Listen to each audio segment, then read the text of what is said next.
നിങ്ങളുടെ favourite shows ഇനി ഒരിക്കലും മിസ്സാവില്ല. ഇപ്പോൾ C5 കാണും നിങ്ങളുടെ ഫേവറേറ്റ് ഷോ തികച്ചും സൗജന്യമായി.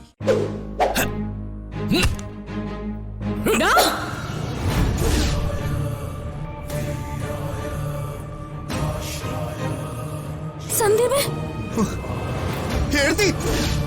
സന്ദീപ്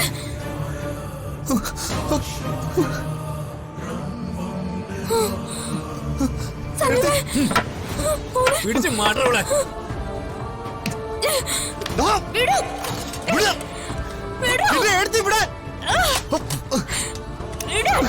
കൂട്ടുകാരെ, ചേച്ചിക്കൊരു തത്വമുണ്ട്. പുള്ളിക്കാരുടെ അച്ഛൻ ദയാനന്ദമാർക്ക് പഠിപ്പിച്ചു കൊടുത്തതാ. അനുവാദമില്ലാതെ ആര് ദേഹത്ത് തൊട്ടാലും അടിച്ചവന്റെ കാരണം തിരിക്കണം. എന്താ ചേച്ചി, അങ്ങനെയല്ലേ?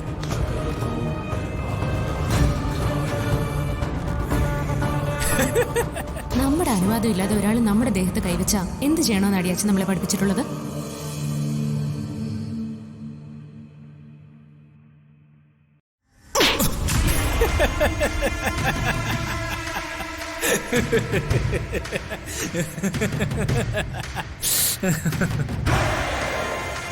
അതുകൊണ്ട് നീ ചേച്ചിയെ തൊട്ട് അശുദ്ധാക്കണ്ട. ഞാനാവുമ്പോ അനിയനെ കിട്ടാൻ പോകുന്ന അനിയനാ. അപ്പൊ കുഴപ്പമില്ല, ചേച്ചിക്കും കുഴപ്പമൊന്നും കാണില്ല. വിടുക, ഇങ്ങോട്ടും മാറി നിക്കടി.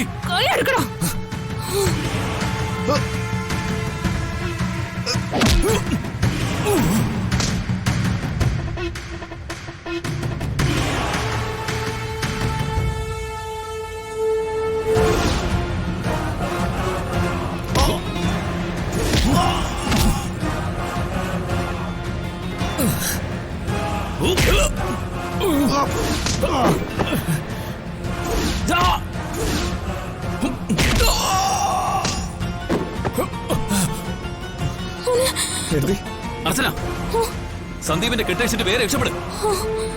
യുവമാരുടെ കാര്യം ഞാൻ ഏറ്റു.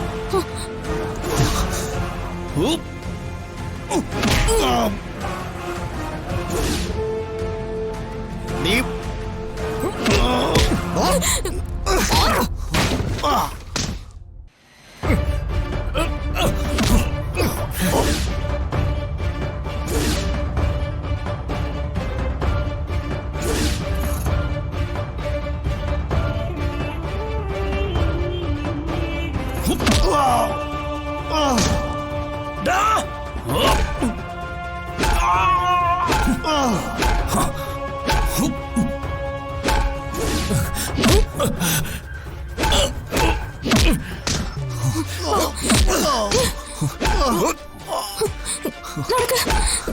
പാടുത്ത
എങ്ങനെയുണ്ടായിരുന്നു നിന്റെ ട്രിപ്പൊക്കെ?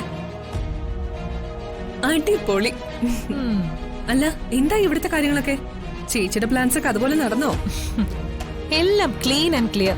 വൃന്ദാവനത്തിലിപ്പോ അജയന്റെ ആതിരയുടെ വിവാഹ നിശ്ചയം നടന്നാണ്. ചേച്ചി എനിക്ക് തന്നൊരു വാക്കുണ്ട്, ഞാൻ തിരികെ വരുമ്പോ സന്ദീപിനെ എനിക്ക് തരുമെന്ന്. അതിനു വേണ്ടിയല്ലേ മോളെ ചേച്ചി ഈ കളിയെല്ലാം കളിച്ചത്. ഇന്നാണ് സന്ദീപ് നിന്റേത് മാത്രമാന്ന ആ ദിവസം.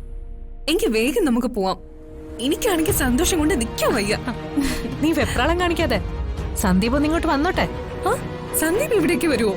വരും. അതിനല്ലേ ഞാനിവിടെ വെയിറ്റ് ചെയ്യുന്നേ. വരേണ്ട സമയം കഴിഞ്ഞല്ലോ. ആ മണ്ടന്മാരിനെ അവിടെ എന്ത് ചെയ്യുന്നോ എന്തോ. എല്ലാം ശരിക്ക് പറഞ്ഞ് ഏൽപ്പിച്ചതാ. ഇനി എപ്പോഴത്തെയും പോലെ പണി പാളിയോ ചേച്ചി? ഈ സീക്വൻസ് എല്ലാം ഞാൻ വിചാരിച്ചതുപോലെ തന്നെ നടന്നിട്ടുണ്ട്. അർച്ചനയ്ക്ക് ജയിക്കാൻ ഒരു പഴുതുപോലും ഞാൻ കൊടുത്തിട്ടില്ല. ആ സത്യം. ആഹാ, അർച്ചനയാണല്ലോ.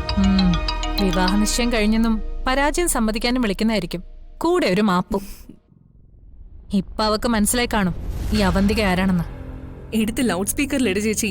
അവള് തോൽവി സമ്മതിക്കുന്നത് മാപ്പ് പറയുന്നത് ഞാനും കൂടി കേക്കട്ടെ.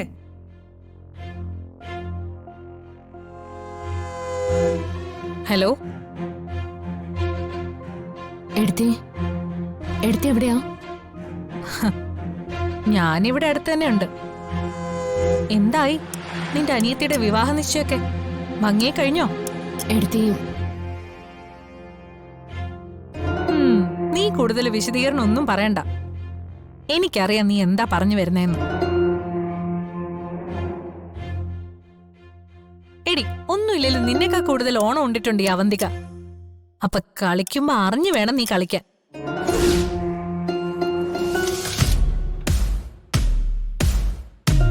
എനിക്കറിയാം തോറ്റ് മനസ്സ് തകർന്ന് മാപ്പിരക്കാനാണ് നീ വിളിച്ചതെന്ന്.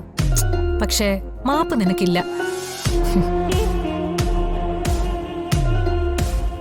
എടത്തി, നിന്റെ ബോധം പോകുന്ന മറ്റൊരു കാര്യം കൂടി പറയാം. 1 മണിക്കൂറിനകം സന്ദീപ് അനഘ വിവാഹം നടക്കും.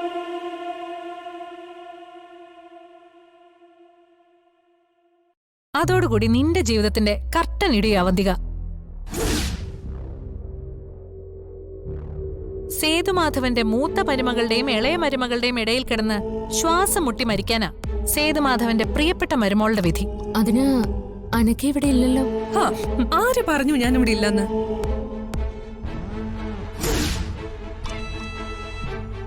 കല്യാണ പെണ്ണ് എപ്പോഴേ റെഡി. ഇപ്പൊ നിനക്ക് മനസ്സിലായില്ലേ 1 മുഴം മുന്നേ നീട്ടി എറിയുന്നവളാണ് അവന്തിക എന്ന്?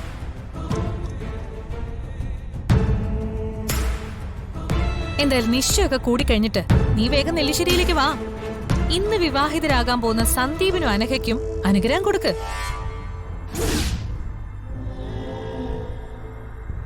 ഇനി കൂടുതലൊന്നും പറയുന്നില്ല. ഇനി അങ്ങോട്ട് നീ അനുഭവിക്കാൻ പോവല്ലേ. അപ്പോ ശരി എന്നാ. എടുത്തി, ഒരു മിനിറ്റേ. ഞാനും സച്ചേട്ടനും നെല്ലിശ്ശേരിയിലേക്ക് ഇപ്പൊ വരും. ഇനി ഇവിടെ നിന്നിട്ടും വലിയ കാര്യമൊന്നും ഇല്ലല്ലോ. വിവാഹ നിശ്ചയം മുടങ്ങിയ സ്ഥിതിക്ക് ഇനിയിപ്പോ എന്തിനാ ഇവിടെ വെയിറ്റ് ചെയ്യുന്നത്? മുടങ്ങിയെന്നോ? എങ്ങനെ? വിവാഹ നിശ്ചയം നടത്താൻ പെൺകുട്ടി മാത്രം മതിയോ? ചെറുക്കനും കൂടി വേണ്ടേ? അജയൻ മുഹൂർത്തം കഴിഞ്ഞിട്ടും ഇതുവരെ എത്തിയില്ല. ഡൗൺലോഡ് ചെയ്യൂ C5 ആപ്പ്. കാണൂ എല്ലാ എപ്പിസോഡുകളും സൗജന്യമായി.